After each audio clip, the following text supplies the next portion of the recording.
Olá pessoal, tudo bem? Sou o professor Rodrigo Fraga, professor de Física, e vamos ver essa questão. Mas antes não se esqueçam de se inscrever no canal e deixar o like, certo? Então bem, vamos lá. Em uma usina geradora de energia elétrica, seja através de uma queda d'água ou através do vapor sob pressão, as pás do gerador são postas a girar. O movimento relativo de um ímã em relação a um conjunto de bobinas produz um fluxo magnético variável através delas, quando uma diferença de potencial em seus terminais, gerando uma diferença de potencial em seus terminais. Durante o funcionamento de um dos geradores, o operador da usina percebeu que houve um aumento inesperado da diferença de potencial elétrico nos terminais da bobina. Nessa situação, o aumento do módulo da diferença de potencial obtido nos terminais das bobinas resulta do aumento do... Pois bem, pessoal, aqui em primeiro momento, para quem estudou essa parte do eletromagnetismo, pode achar que vai ter duas respostas, certo? Mas eu vou explicar que realmente tem uma pequena confusão na questão e o que faz entender que vai ser a nossa resposta correta, certo? Mas bem, antes de mais nada, para a gente conseguir entender a questão, devemos lembrar que da lei de Faraday-Lenz, tá, o módulo da diferença de potencial induzida nos terminais de um condutor devido à variação de fluxo magnético é igual à variação do fluxo magnético divididos pela variação do tempo, ou seja, num dado intervalo de tempo. E vale lembrar que o fluxo magnético é igual a produto escalar do vetor campo magnético pelo vetor normal a área por onde está passando essas linhas de campo magnético, certo? Aqui uma pequena representação, certo? Mas bem, então o que ocorre? Vamos vendo cada uma das alternativas, entendendo por que elas estão erradas até chegar na resposta certa. Então lá, letra A. Devido ao aumento do intervalo de tempo em que as bobinas ficam imersas no campo magnético externo, por meio de uma diminuição da velocidade no eixo de rotação do gerador. Bem, primeiramente, pensando no sistema onde um ímã é posto a girar, pode-se pensar no sistema, pensando aqui um ímã, seus polos norte e sul, e logo à frente uma bobina. Tá?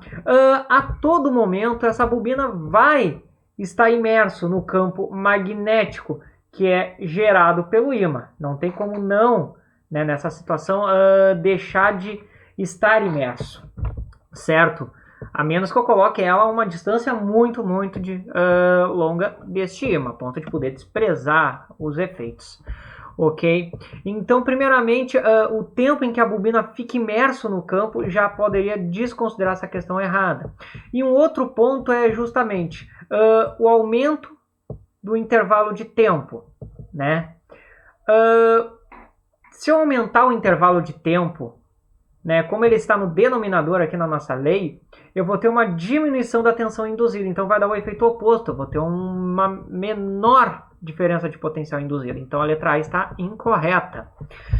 A letra B, que é onde pode dar algum problema, o fluxo magnético através das bobinas, aumento, né, do fluxo magnético através das bobinas por meio de um aumento em sua área interna exposta ao campo magnético aplicado, certo? Aqui vem um problema que a questão acaba não trazendo, que a gente tem que basicamente entender, para quem estuda essa parte, estudou essa parte da física, entender que, bem, se eu tiver uma variação na área, né, por onde essas linhas de campo passam, né, de alguma forma eu deformar essa bobina, né, antes ela estava, sei lá, perfeitamente circular, só daí eu simplesmente amassei ela de forma que ela teve um outro formato. Eu variei a área de certa forma, né? Eu posso variar para mais ou para menos, certo? Mas a questão é que a questão fala do sistema de funcionamento,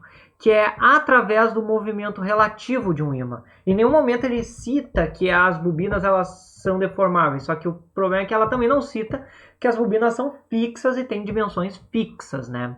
Então a gente desconsidera essa questão primeiramente, por justamente ter que já vir com esse pressuposto de que as bobinas elas possuem dimensões fixas e não são deformáveis, para conseguir ir excluir essa alternativa, né? Mas isso é uma falta de informação da própria questão, pois variando a área eu também consigo ter uma variação de fluxo magnético diferente. Então posso sim ter uma tensão induzida diferente.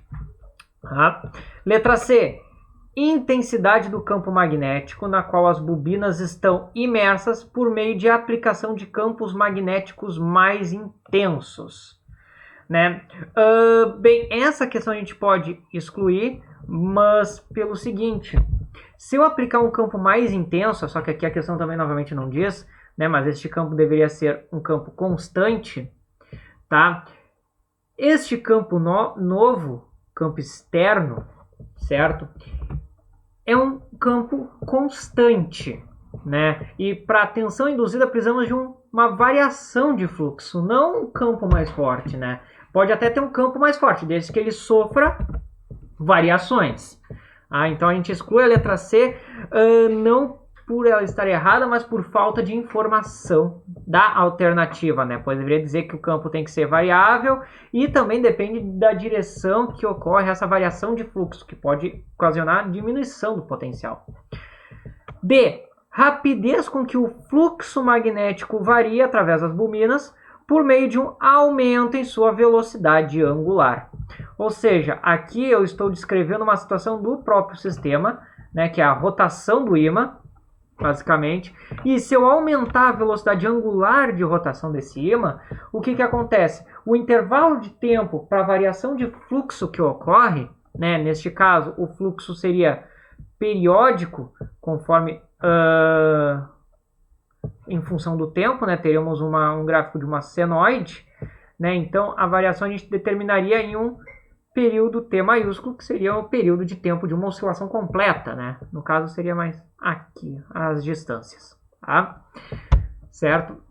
Bem, com a velocidade angular aumentando, diminui esse intervalo de tempo. Diminuindo o intervalo de tempo, eu tenho então aumento do fluxo, né? É a nossa letra D, a resposta.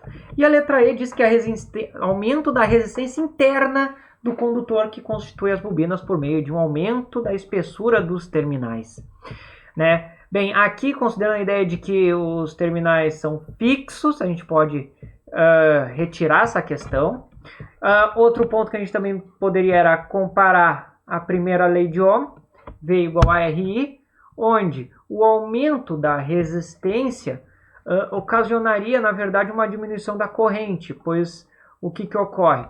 A tensão induzida vai depender unicamente da variação de fluxo magnético. Então, a diminuição, a mudança no aumento da espessura do terminal vai acarretar numa mudança da resistência e, consequentemente, uma mudança na corrente elétrica.